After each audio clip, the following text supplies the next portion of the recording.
Ya, assalamualaikum warahmatullahi wabarakatuh. Kembali lagi di channel Belajar Yuk. Di sini kita akan melanjutkan playlist PHP natif kita, di mana kita akan membuat sebuah sistem create, read, update, dan delete. Nah, kemarin kita sudah membuat sebuah sistem loginnya, namun belum kita proteksi, dan juga sudah membuat view-nya dari video yang kemarin. Nah, sedikit review dari video yang kemarin. Kita akan masuk ke sini. Nah, kita akan masuk ke sini. Di sini kemarin kita sudah membuat koneksi dengan database-nya, kita sudah membuat database-nya, kita juga sudah membuat file helper untuk membantu kita agar lebih mudah. Nah, sekarang kita akan membuat atau memproteksi terlebih dahulu. Kita akan memproteksi terlebih dahulu halaman login kita. Jadi teman-teman bisa coba masuk ke dashboard.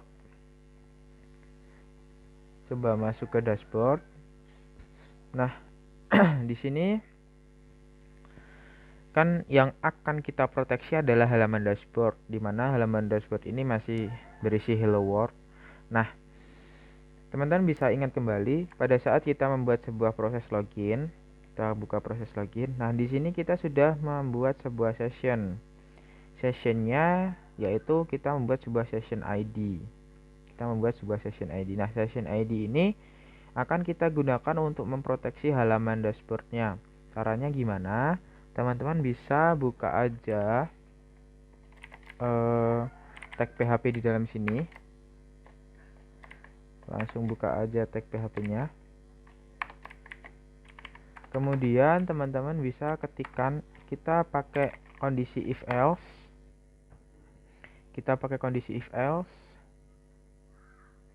Di mana jika session dengan nama ID itu ada atau sama atau tidak ada atau sama dengan nol itu artinya tidak ada, maka kita ke redirect lagi ke halaman awal, yaitu base URL kita. Caranya seperti yang kemarin, teman-teman bisa ketikkan aja header location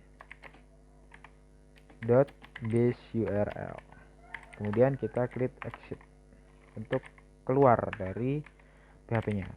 Nah, coba seperti ini kira-kira berjalan apa enggak, kita coba terlebih dahulu. Kita ketik dashboard. Nah, ini masih nah, ini base URL-nya belum ada karena kita cek lagi. Nah, penyebabnya kita belum memasukkan atau memberitahukan base URL itu apa kepada file dashboard.php ini. Nah, untuk solusinya itu kita bisa memasukkan functionnya terlebih dahulu, yang seperti kemarin. Jadi kita masuk ke function, kemudian masuk ke helper. Kita coba refresh, kita ketik dashboard. Nah, ini sudah nggak bisa ya. Tuh, itu sudah nggak bisa masuk ke dashboard. Tapi kalau misal ini dihilangkan, nah, kita bisa masuk ke dashboard. Nah, fungsinya ada di sini. Kita selalu akan melakukan pengecekan sebuah session.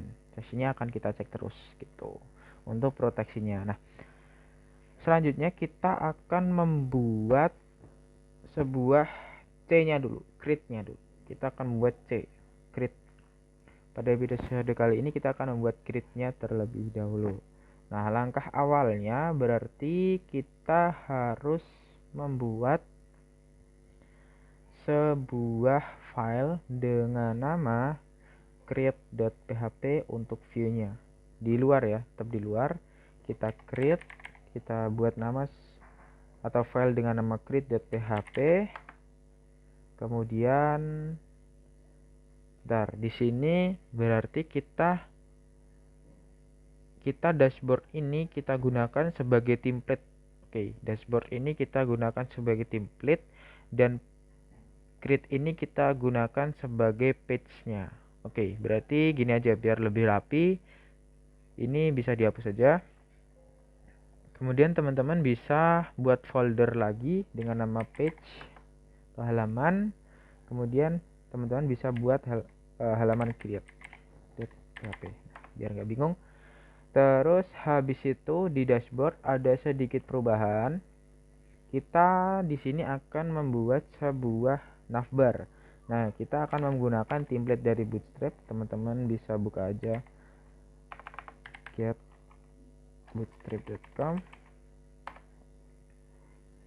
Terus masuk ke navbar. Kita cari yang agak simple aja. Scroll. Nah, kita pakai ini aja, yang simple. Masukkan ke sini. Kemudian kita cek dulu apakah berhasil. Bentar. Karena ini belum diimport dari Bootstrap, teman-teman bisa masuk ke get started dulu, kemudian ke introduction. Nah, di sini ada starter template, kalian copy aja. Kemudian ini di blok diganti seperti ini. Nah, ini sudah masuk ke HTML-nya si Bootstrap.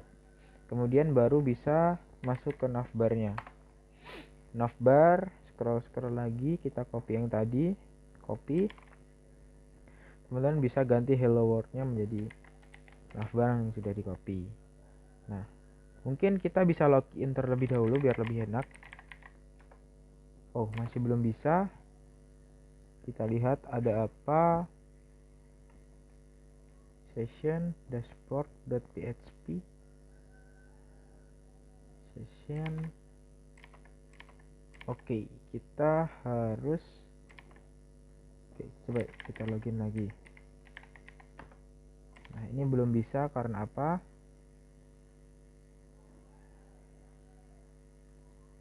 Kita coba cek dulu di sini ya. Coba di sini kita vardam untuk ngeceknya. Vardam row. Oke. Apakah ketangkap atau ada error?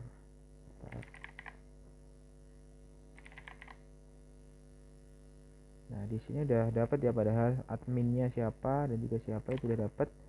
Atau di sini kita, oh ya, coba kita tambahkan session start.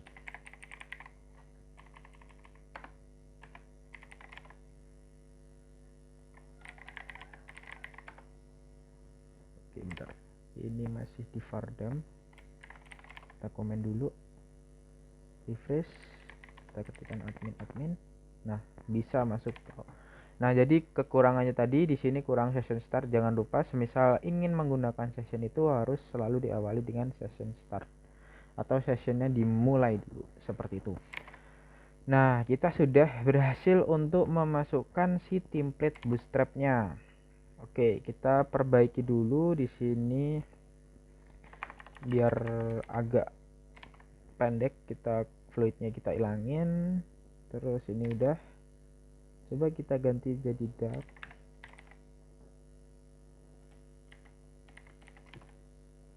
Oke, aman. Terus di sini kita akan membuat 3 fitur aja. Ini hilangin satunya. Kemudian ada add untuk menambahkan datanya nanti. Kemudian ada logout untuk keluar dari sistemnya. Gitu. Oke, kita refresh. Langsung bisa. Oke, mantap. Terus selanjutnya itu kita jadikan dashboard ini kita gunakan sebagai template. Daripada kita harus membuat semua dokumen ini di copy terus dipaste di sini. Ini di copy, dipaste di sini. Terus lagi ada halaman baru lagi di copy lagi, itu kan sangat tidak efektif ya. Nah, kita akan menggunakan dashboard ini sebagai template. Gimana caranya? Kita akan mengirimkan sebuah page di URL kita. Nah, URL nanti tuh ada page-nya, nama page-nya apa seperti itu. Nah, caranya gimana? Pertama, kita buat sebuah variable page dulu di sini. Di atas ya. Di atas kita buat variable page. Kita cek. Kita get the page itu dari variable yang dikirimkan dari variable. Dari URL, mohon maaf. Page ini akan dikirimkan dari URL seperti itu. Nah, caranya gimana? Kita cek dulu iset. Jadi apabila get itu ada, page itu ada, kita ambil dengan get. Karena dari URL maka menggunakan get. Apabila page itu ada, maka ambil. Semisal nggak ada, maka beri nilai false.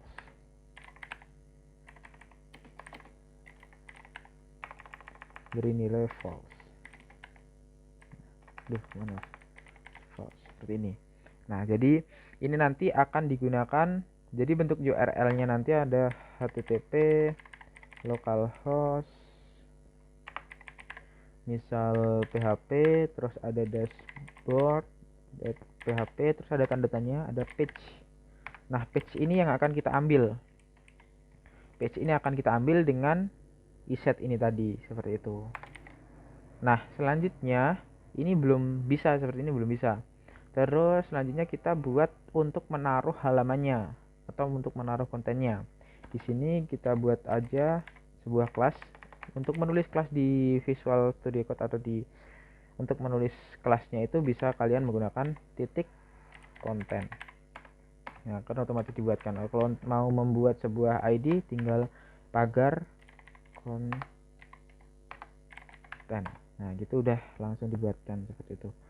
Nah, langsung kemudian kita buat sebuah kelas container bawaan dari Bootstrap. Terus kita ada subkonten.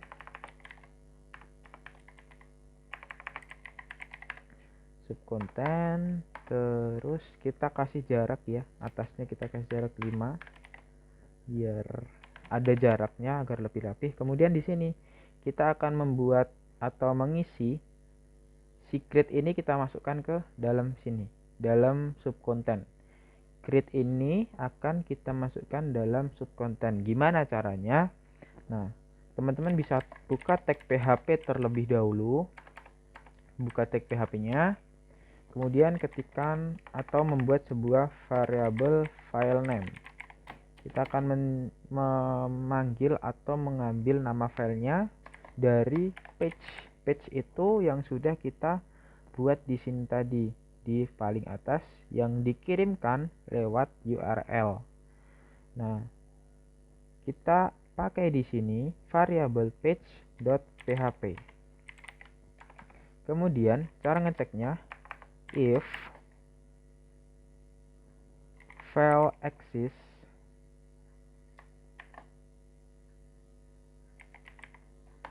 di sini kita harus mengarahkan dulu ke page berarti ya. Page. Nah, page terus variabel page.php. File exists file name. Jadi jika si file name ini ada gitu, maka di-include di dalam sini. Kalau nggak ada, maka semisal nggak ada, coba kita kembalikan aja ke, atau kita render atau kita tampilkan sebuah dokumen apa ya, kita echo aja berarti echo 404. Oke, seperti ini. Coba kita refresh, kan masih 404 karena page-nya nggak ada. Oke, semisal kita buat di sini add-nya, kita arahkan ke secret. Kita buka php echo base url dot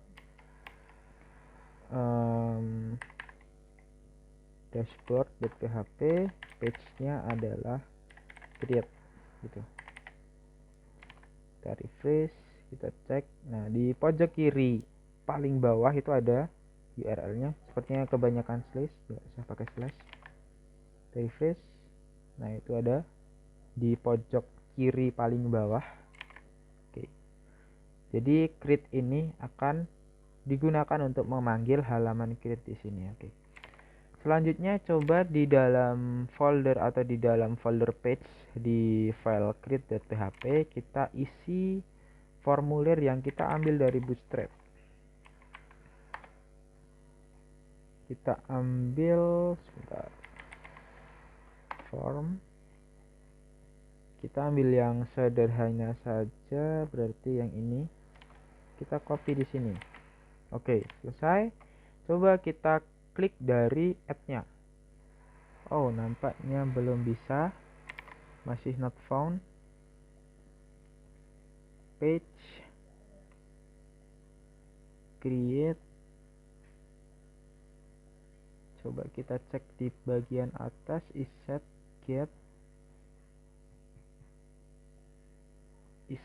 get page, tanda tanya. Kalau nggak ada page-nya kita ilangin. Oke, aman. Kita coba cek di sini. Misal file name ini di dashboard, berarti masuknya nggak usah pakai. Nah, seperti ini.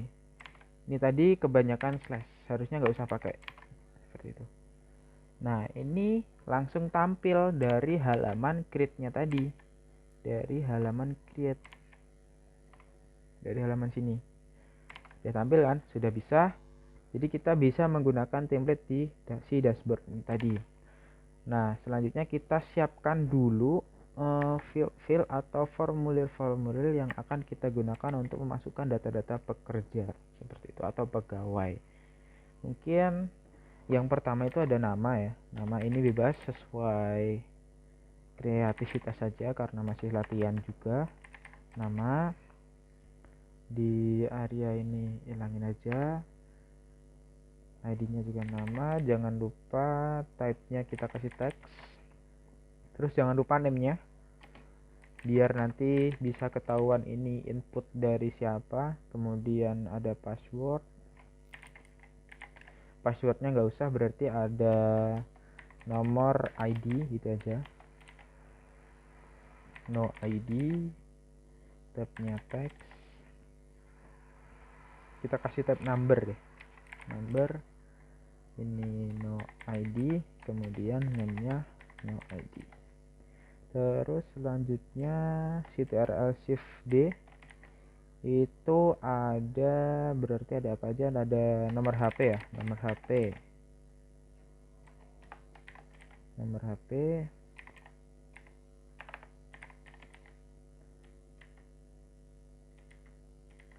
terus ada alamat,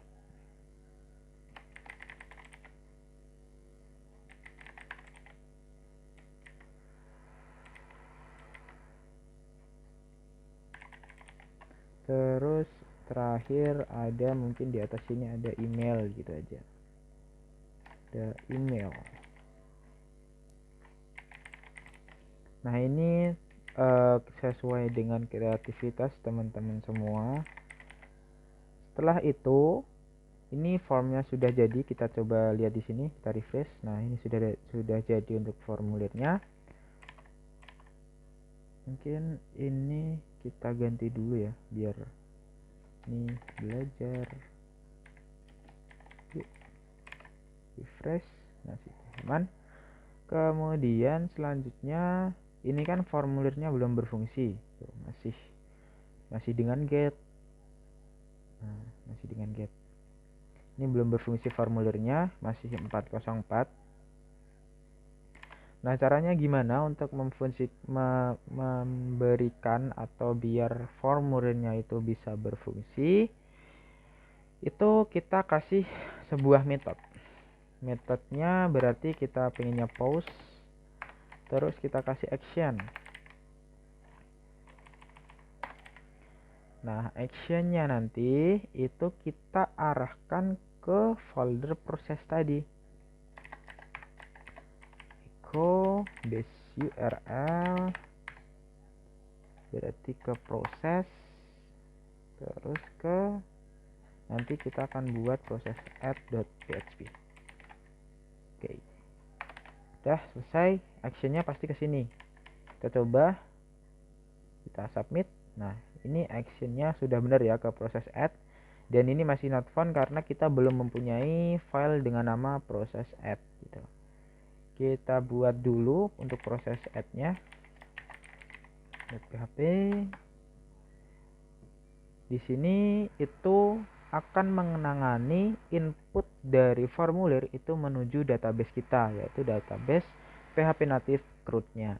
Nah, caranya gimana? Teman-teman bisa buka aja tag PHP-nya. Kemudian jangan lupa, karena kita butuh koneksi dengan database, itu di-include dulu atau di-require dulu.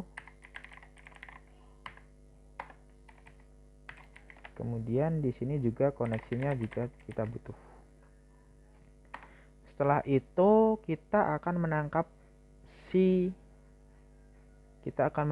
post-nya atau si request-nya, karena di sini tadi metodenya ada post, adalah post, kita juga menggunakan post di sini untuk menangkapnya. Pertama itu ada nama tadi, ada nama post, nama, terus ada apa tadi, nomor ID ya, nomor ID, terus ada email, terus ada nomor HP, terus ada alamat ya, alamat. Oke, setelah ini coba kita cek dulu, kita pakai Vardam, kita Vardam nama aja, kemudian kita matikan secara paksa, asik. Terus kita coba isi nama aja, submit, require once. Oke, di sini kita lupa lagi karena kita di dalam folder proses, harusnya kita balik dulu satu kali. Gitu, balik dulu satu kali, kita refresh, continue. Nah, di sini sudah bisa menangkap request yang diminta atau dikirimkan dari formulir tadi. Oke, berarti kita sudah berhasil untuk menangkap postnya.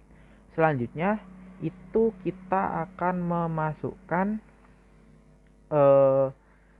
nama-nama ini ke dalam database gitu, ke dalam database-nya. Gimana caranya? Yang pertama itu teman-teman bisa seperti yang tadi, kita membuat sebuah query seperti ini. Kita membutuhkan MySQL query, ketikkan aja MySQL query, kemudian jangan lupa koneksi karena kita harus terkoneksi ke database-nya. Kemudian ketikkan sintaks SQL-nya, insert into pegawai. Sebelumnya jangan lupa kita kan belum membuat sebuah tabel atau sebuah database pegawai. Kita buat dulu tabelnya. Pegawai tadi ada ID, ada no ID, ada nama, no ID, terus ada apa tadi, nomor HP, no HP, terus kita tambah lagi ada email, kita tambah lagi ada alamat. Nah, kalau misal pengen menambahkan sebuah kolom itu tinggal dipencet go ini aja. Oke, ini tinggal diatur mau tambah berapa kolom, terus go. Oke, kita set ID-nya itu jangan lupa auto increment. Terus untuk namanya kita varchar, biasanya namanya 30 gitu aja. Nomor ID juga kita varchar misal 30 lengthnya, atau enggak nyampe berapa ya, 12 atau 6 aja lah, 6. Nomor HP itu 13-an. Terus email juga kita varchar 30. Alamat kita pakai teks aja. Oke. Terus kita pencet save. Nah, di sini kita sudah mempunyai dua tabel. Yang pertama ada tabel admin, dan yang kedua ada tabel pegawai.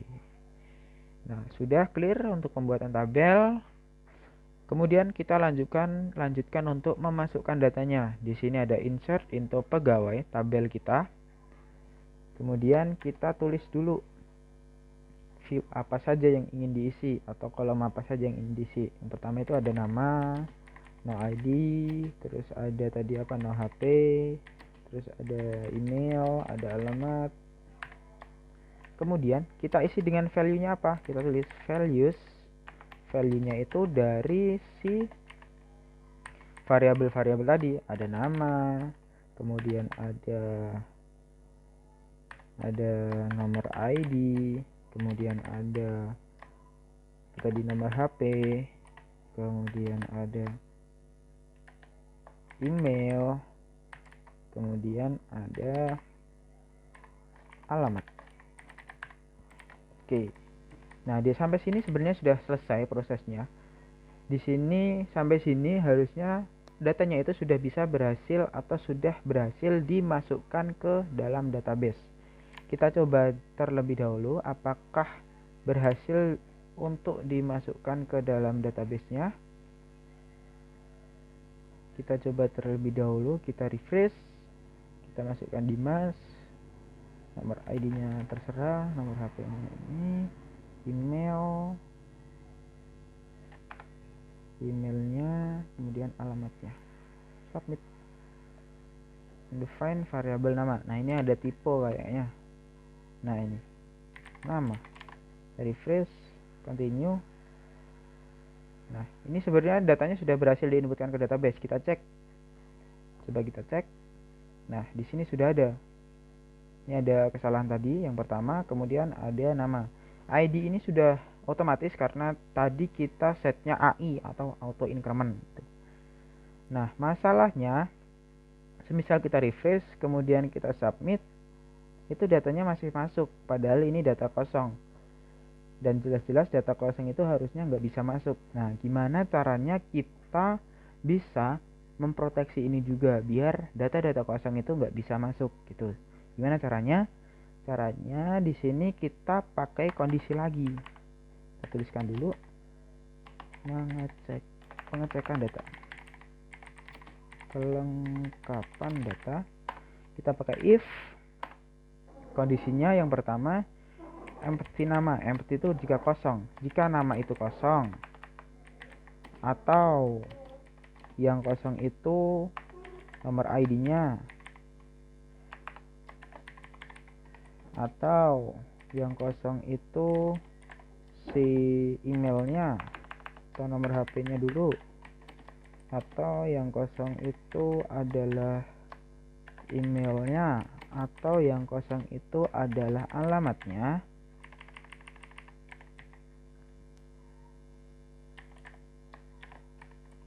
Maka dia lakukan apa? Semisal nggak kosong, baru dia menginputkan datanya. Kayak gitu caranya untuk memproteksi. Nah untuk mencoba, coba kita echo dulu ya, data tidak boleh kosong. Terus kita balik, kita refresh, submit. Nah di sini sudah tertangani kalau datanya tidak boleh kosong kayak gitu. Misal kita isi semua tapi alamatnya nggak diisi. Oke, di sini masih ada email, harus diisi sesuai format email. Nah ini masih data tidak boleh kosong kayak gitu. Nah selanjutnya kita akan menangani ini dulu, biar di sini kita pengen ada sebuah informasi kalau datanya itu nggak boleh kosong gitu. Gimana caranya? Pertama-tama, semisal datanya kosong atau ada data yang kosong, kita kembalikan dulu ke halaman forumnya. Kita bisa ketik location,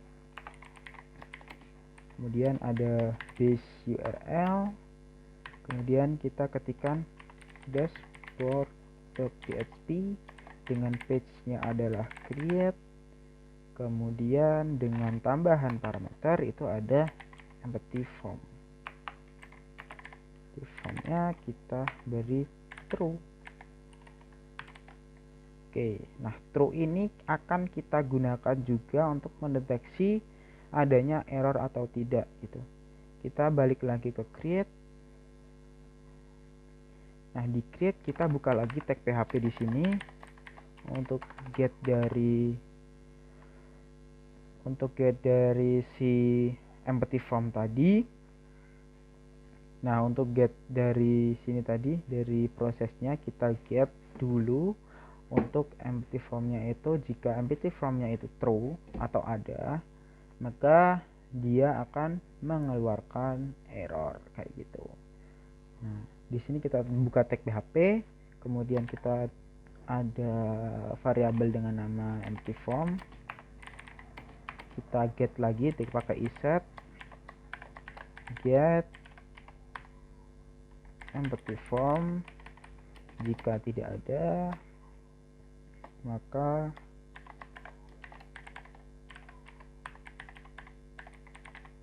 kita kasih nilai false. Oke. Nah di sini kita sudah berhasil untuk get empty formnya. Nah, setelah itu kita akan coba mengeluarkan sebuah error. Kita ketikkan lagi php if empty atau variable empty form itu sama dengan true, maka kalian bisa mengetikkan php itu dengan seperti ini. Misal ada if else, terus kita kan semisal harus pakai php gini, ini kan susah nih ngetikkan di sini untuk petik-petiknya seperti ini. Nah, solusinya kalian bisa memakai titik 2. Terus nanti jangan lupa ditutup juga if-nya seperti itu. Nah, jika true itu saya pengen untuk mengeluarkan alert. Kita cari di Bootstrap alert. Kita pilih yang danger, kita copy, kita masukkan di sini, kita beri pesan semua formulir harus diisi. Kita tutup, jangan lupa ditutup pakai and if. Selesai. Oke, kita coba semisal kosong. Nah, di sini akan muncul semua formulir harus diisi. Seperti itu untuk memproteksinya. Nah, kalau semisal berhasil, di sini kita bakalan redirect ke halaman list atau halaman home. Kita buat halaman home gitu aja. Kita halaman home itu berarti di sini kita tetap dashboard, page-nya tetap home, terus prosesnya kita buat sukses ya.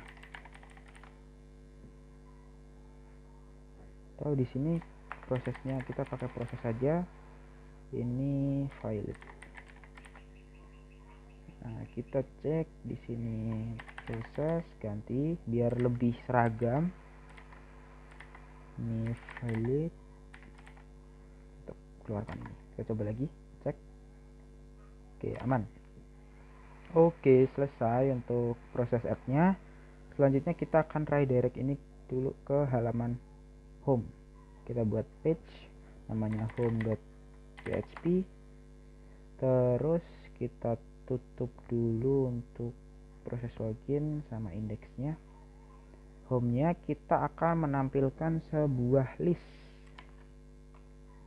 Kita masuk ke ke Bootstrap, terus kita ketik di sini tables. Kita copy yang paling atas saja, yang paling gampang. Kita paste di sini. Terus di sini coba kita akan mencoba untuk menampilkan alertnya terlebih dahulu. Untuk menampilkan datanya, habis ini kita akan coba. Di sini misal proses itu kita cek lagi, bisa get proses, misal ada, semisal tidak ada, kita bisa kasih nilai false kayak gitu. Oke, kita coba di sini, kita copy aja dari sini, dari create tadi. Semisal dia sukses, dia ganti jadi alertnya jadi sukses juga. Terus di sini kita kasih pesan bahwa data berhasil dimasukkan gitu. Oke, kita coba teman-teman semua. Kita coba untuk ke add, terus kita masukkan nomor HP, email, alamat, terus submit. Nah, ini akan ada notifikasi, tapi datanya masih data dari si Bootstrap tadi. Kita belum mengambil data dari database. Nah, gimana cara ngambil data dari database-nya?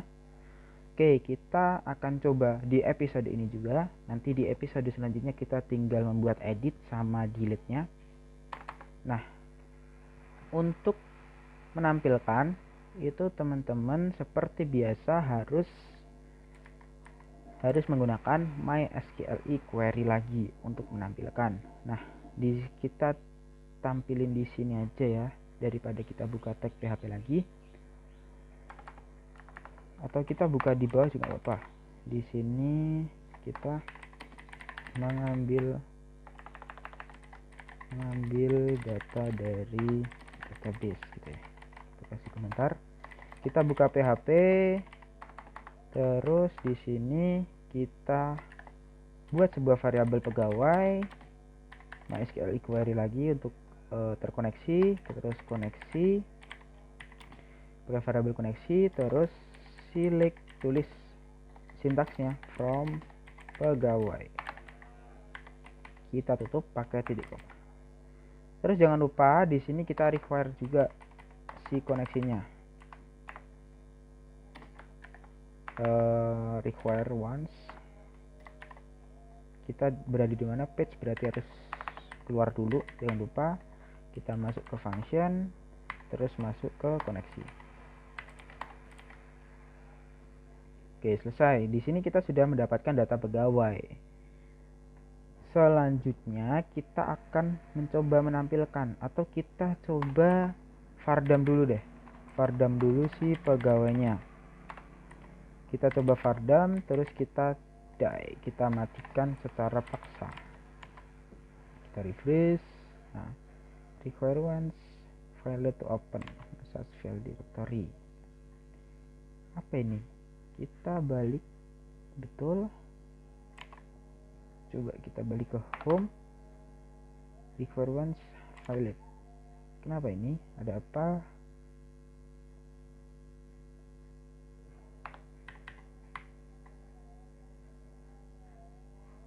Function koneksi, refresh. Oh, belum bisa ya. Kita coba lihat di create. Ada apa ini? Misal ini function aja. Oke.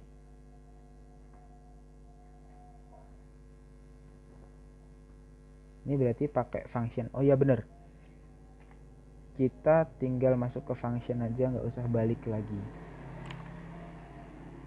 Ini berarti sudah berhasil kita untuk masuk atau mendapatkan datanya. Di sini semisal coba kita pakai, oh nggak usah. Ini berarti kita kesimpulannya sudah bisa mengambil datanya. Nah, selanjutnya kita akan menampilkan.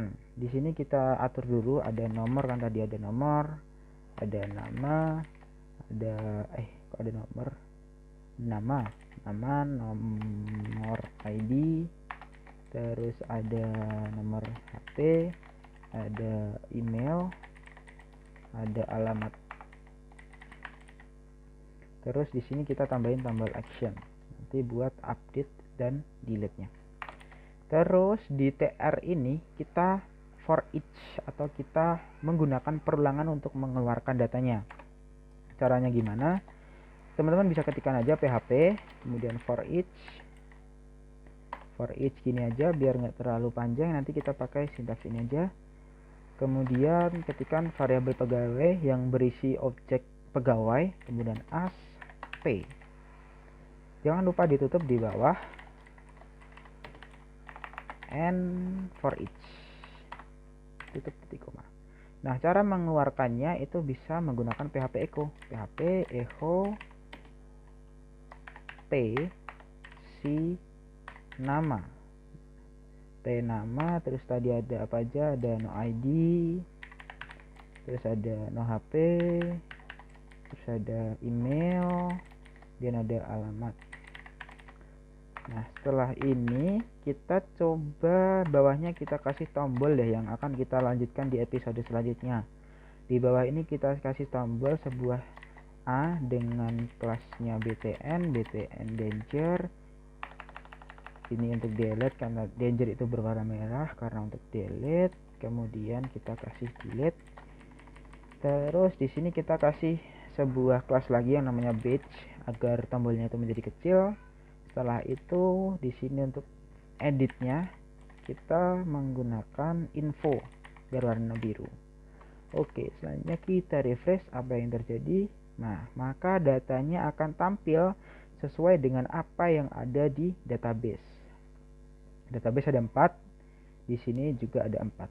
Ini yang kosong-kosong coba saya hapus. Misal dihapus, maka di sini juga akan terhapus. Oh, ini ada satu-satu. Nah, caranya itu teman-teman bisa deklarasikan sebuah variabel di sini. Nomor itu ada 0, 1.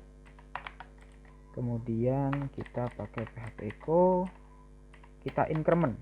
Jadi increment itu setiap perulangan berarti tambah 1 seperti ini. Kita refresh. Nah, di sini akan otomatis generate untuk nomornya 1, 2. Kemudian kita tambahkan lagi, misal tambahkan Bambang tuh, berapa, email, kemudian alamatnya, submit. Nah, di sini akan ada notifikasi dan juga datanya akan otomatis ditampilkan. Seperti itu untuk proses read.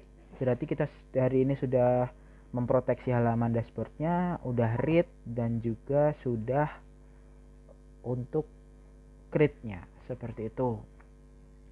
Oke, mungkin untuk episode selanjutnya kita akan coba untuk memfungsikan tombol delete, edit, dan juga tombol logout ini. Nah, nanti kita bisa mendelete datanya, kemudian kita bisa edit atau update data, dan juga kita bisa logout dari sistemnya. Oke, mungkin untuk episode hari ini cukup sekian. Ada kurang lebihnya saya mohon maaf. Wassalamualaikum warahmatullahi wabarakatuh.